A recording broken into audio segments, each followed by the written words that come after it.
What's going on, everybody? It is I, the one and only Garrick Skywalker. Hope you guys are having a great day today, and I just recently put out the finale watch party for Andor. The season finale came out today, and now, before we get into this video, I will see you all tomorrow at 8 p.m. for Star Wars Episode 1, The Phantom Menace watch party. It'll be 8 p.m. Eastern Time, 5 p.m. Pacific Time. Some of you might be eating dinner, and that's totally fine. The watch party will be premiering then, and watch parties will be coming out throughout the rest of this week. So on Friday we have Episode 2, Attack of the Clones, and we have a few episodes of Clone Wars to watch. Saturday will be the Clone Wars movie, Season 5, Episode 20. And then it will also be Season 7, the first 4 episodes. And then Sunday will be the last 4 episodes of Season 7, and then Revenge of the Sith. Mainly the movies are what I'm going to have premiere, but I just wanted to get that out there real quick. So, the real reason I am here right now is I'm here to give you my final overall thoughts on Andor as a whole. So we're going to get into that right now. But first, let me take a drink of water here.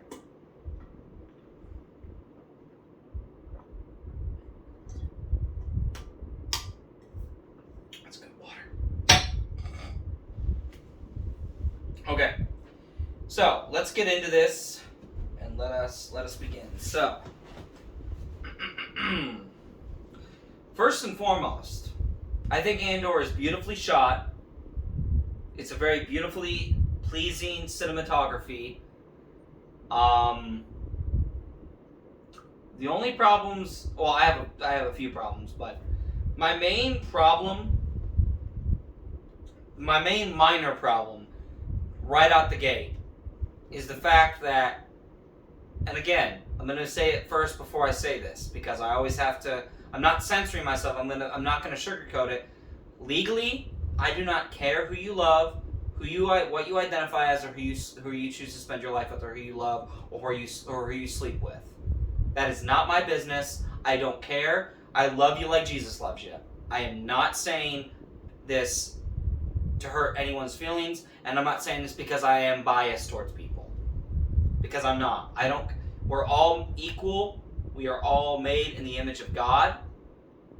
We are all fearfully and wonderfully made, regardless of who you are. That is my belief. You are made in the image of God. You're made fearfully and wonderfully made.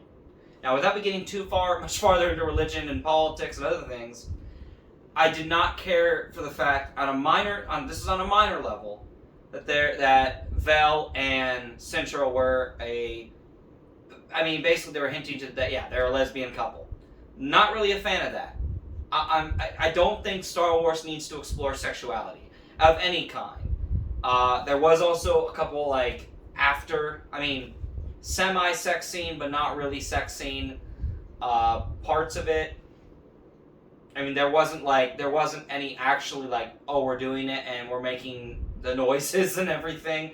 It wasn't quite like that, but I really don't, again, and you would think, but Kirk, when you want to see Han and Leia, no, I don't.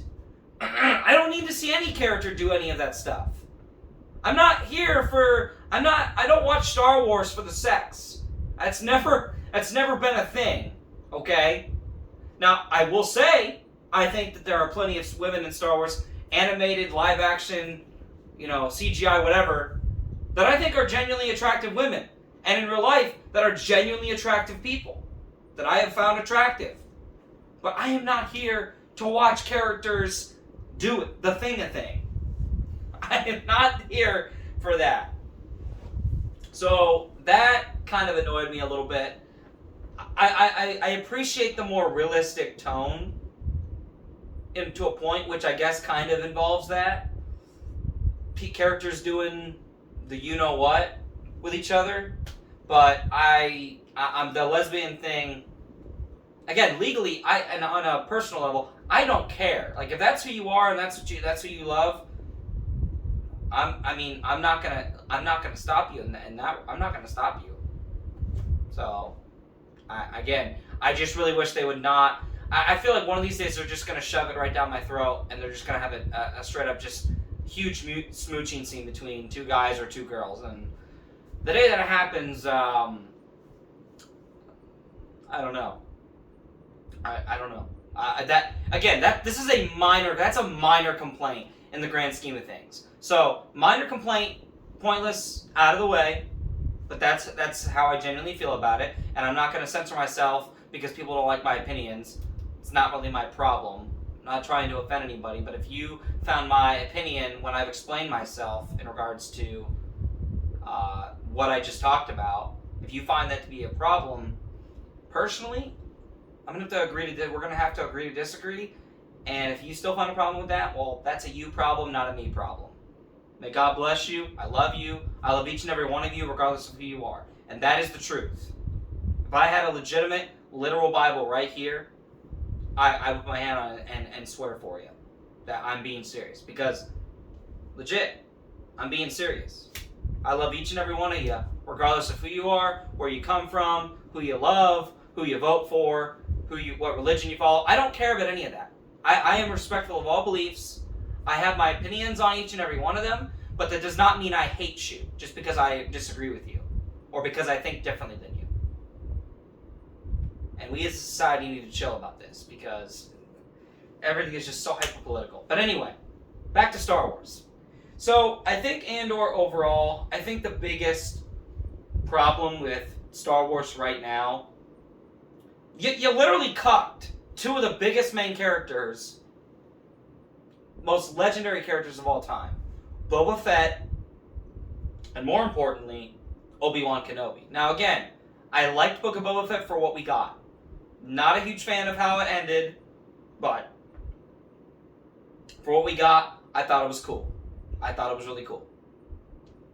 But not a great show, and not a great Boba Fett show. It was trash as a Boba Fett show. As a Star Wars show, it was alright. Obi-Wan Kenobi, it's not a could have been. It's not a would have been. It's a should have been. It should have been better. It should have been the same quality as Andor. It should have had the same production value as Andor. It should have had a gripping story like Andor. Now again, it was fine for what it was. It was great to see my childhood heroes, Ewan McGregor and Hayden Christensen, return on the screen as Obi-Wan and Anakin. It was awesome to see that again, the final fight between Obi-Wan and Vader in the Kenobi show. To me it is forever goated. And that scene when Obi-Wan cuts Vader's mask. Let me tell you something. That I literally broke down crying. That's how strong that scene was. That may be one of the greatest scenes in Star Wars history of recent time. And I am dead serious when I say that. But as a show, Reva was a huge problem. Her living and surviving a second blow in the chest from Darth Vader. I'm sorry, you don't have two hearts. The reason why the Grand Inquisitor survived was because the Grand Inquisitor is a Powin, and Powins, canonically speaking, have two hearts, even two stomachs, two guts, whatever you want to call it. So that's why he lived. So I think to hype up Andor, just again, for those that have seen Rogue One, for those that haven't, spoiler alert coming, we know Cassian is going to die. We know he's not going to die necessarily a bad way. He's going to die an important hero for the rebellion who helps get the Death Star plans to the rebels. And it leads directly in to George's original film, Episode 4: New Hope, which is, if not the most important film in the Star Wars universe. Because that's what started it all. And had that film failed, we would not have all this amazing Star Wars content that we have today. It would be very different. It would be a very different world if Star Wars had not succeeded and become this megalodon franchise. So, I think the overall plot of how you see a rebellion growing and how you see the Empire, getting their panties in a knot over all of it, and just the way they go about it in the most asinine ways, I thought was very well done. I thought it was very clever. I think, and it feels very realistic to, like, resistances that have happened, or rebellions that have happened in real life. Like, it kind of, honestly, the rebellion in Ferrix kind of reminds me of the French resistance of World War II, in a way. Granted, they had less weapons than the French resistance on Ferrix, but it's pretty close, I would say. I loved Cassian, like, his character development throughout the show. We're learning to work with people, but still having to be on guard. And I love that they the prison episodes. I just love those episodes so much. I thought that was very interesting how prisons work in the Empire, like getting to actually see that. Like, we've seen prisons in, like, Rebels, but we've never actually seen an entire we've not seen prisoners get tortured on the level that we saw them get tortured in this prison. You might see a main character get tortured in Rebels, or you might see it happen in the Clone Wars, but you don't really see it in the main saga. So it's cool to see these other layers of Star Wars. This giant onion of layers of this onion that is the Star Wars universe. Because everything all lines up and leads, ultimately it all connects, minus the sequel era in my opinion, to the Skywalker saga of 1 through 6, specifically. Anakin's story. And at the very end of Andor, the final, I guess, Marvel end credit scene, because, apparently, like I've said, Star Wars is now Marvel, and they're just not creative, evidently. It's fine. It's not necessarily the worst thing ever that they've done.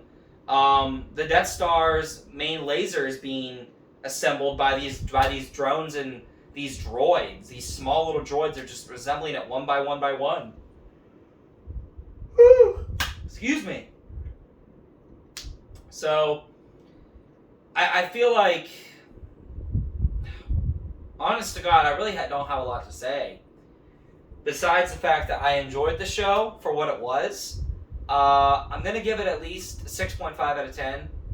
No, you know what? We're going to give it 7 out of 10 for effort. And for quality, on a quality level, it's probably like an 8 or a 9 out of 10 in terms of production value. In terms of story, it's a 7. In terms of character development, it's probably about a 5.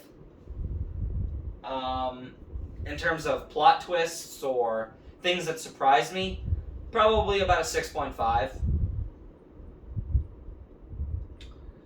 But yeah, I think the biggest problem right now with Star Wars is they're focusing on characters. Oh gosh. Gosh dang, I apologize. They're focusing on characters that really do not have the same significance as characters like Boba Fett, Obi-Wan Kenobi, Luke Skywalker, Han Solo, Chewbacca, Mace Windu, Yoda, just to name a few. Darth Vader.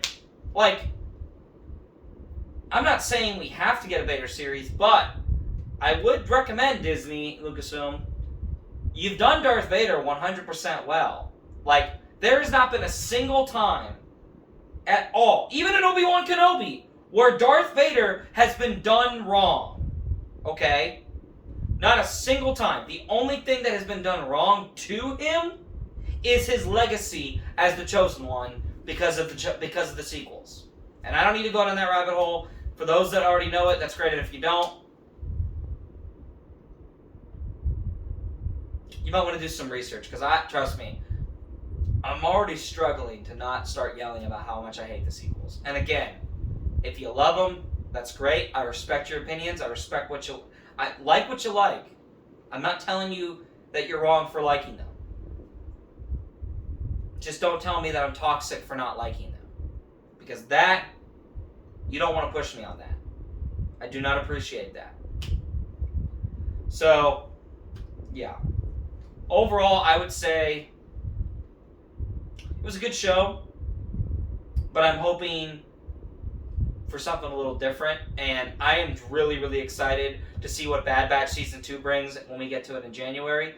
For now, as of tomorrow, I will see you guys for the Phantom Menace watch party at 8 p.m. Overall, my final overall rating for Andor, like, again, I really just do not have a lot to say about it. I loved Marva's speech at the end when she was already dead, and it was her final message to the people of Ferrix. Get up early and fight these bastards. I love that line. I loved when they all started charging the Empire. I absolutely loved it. It was really good. And the cliffhanger they left it on with Andor and Luthen, and Andor wants Luthen to kill him, and the Death Star being assembled even more and more, and it's already a full circular ball. It's just great. Honestly, I love seeing scenes like that. But what do you guys think? Did you guys like Andor? Did you not like it? What are your thoughts? Leave your thoughts down below in the comments. Hit subscribe if you like the content you're seeing, and if you want to see more of this content, make sure you turn on the notification bell so you never miss any more uploads from me, yours truly, the one and only Garrick Skywalker. Once again, guys, thank you guys so much for watching. Thank you guys for all your support. I greatly appreciate it. To all those that have been watching. And don't worry, I'm not going anywhere till January. Don't worry. I got plenty of content coming for you in the rest of this month and into the next month. So until tomorrow, guys, I will see you guys tomorrow at 8 p.m. for the Star Wars Episode 1, The Phantom Menace watch party. And until then, guys, God bless, stay safe, have a happy and safe Thanksgiving with your friends and family. Pig out, but don't get yourself sick. And remember, the Force will be with you. Always. Take care, guys.